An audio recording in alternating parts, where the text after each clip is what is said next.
នេះគឺជារបៀបដំឡើង typing ខ្មែរនៅលើកុំព្យូទ័ររបស់យើងដែលនៅក្នុងវីដេអូមួយនេះខ្ញុំក៏មាន free file setup ផងដែរជំហានដំបូងយើងចូលទៅយក file setup នៅក្នុងក្រុម Telegram របស់ admin ហើយសម្រាប់ក្នុងក្រុម Telegram នេះគឺ admin បានដាក់ link នៅក្នុង description នៅខាងក្រោមបងប្អូនអាចចុច link ហ្នឹងទៅចូលទៅ download file setup ទាំងអស់គ្នាបន្ទាប់ពីចូលដល់ក្នុងក្រុមយើងចុចទៅលើ profile បន្តមកទៀតយើងចូលទៅកន្លែង file តទៀតយើងសេចពីថាខ្មែរ Unicode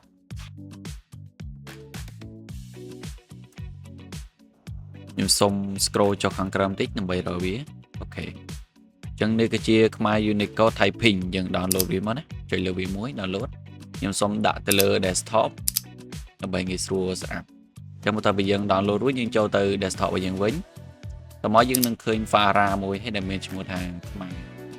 Unicode typing យើងទីលេខនេះដើម្បីងាយស្រួលស្អាប់ដើម្បីស្អាប់ឲ្យយើងគ្រាន់តែបបែករាវាចេញខ្ញុំគ្រាន់តែចុចម៉ៅស្នាមតមកយើងយកពាក្យថា extract to នឹងមក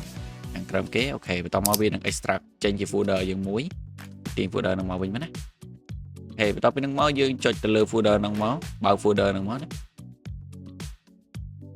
អូខេបន្ទាប់ពីបើកមកយើងនឹងឃើញ file ស្អាប់មួយនៅខាងក្រោមគេគេដាក់ខ្មែរ Unicode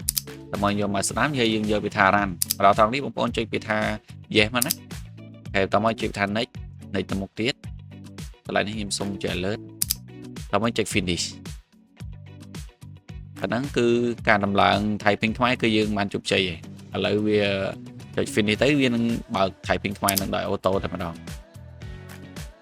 ដល់ពីការដើរចុច confirm ខាងនេះមកណាតើបញ្ចេញទម្រង់បែបនេះគឺលេខអត់តាន់កើតទេបងប្អូនបិទកម្មវិធីនឹងចោលសិនបិទកម្មវិធីចោលសិនណាតើមកយើងក៏លេខទៅមើលលើ desktop យើងនឹងឃើញMy Unicode ហើយរូប logo ដៃដាក់លើ keyboard ហ្នឹងយើងចុចបើកវាសារថ្មីតមកទៀតយើងចុចពីថាយល់ព្រមនោះគឺយើងអាចរៀនវាយ typing បានហើយនៅក្នុងហ្នឹងគឺមានមេរៀនច្រើន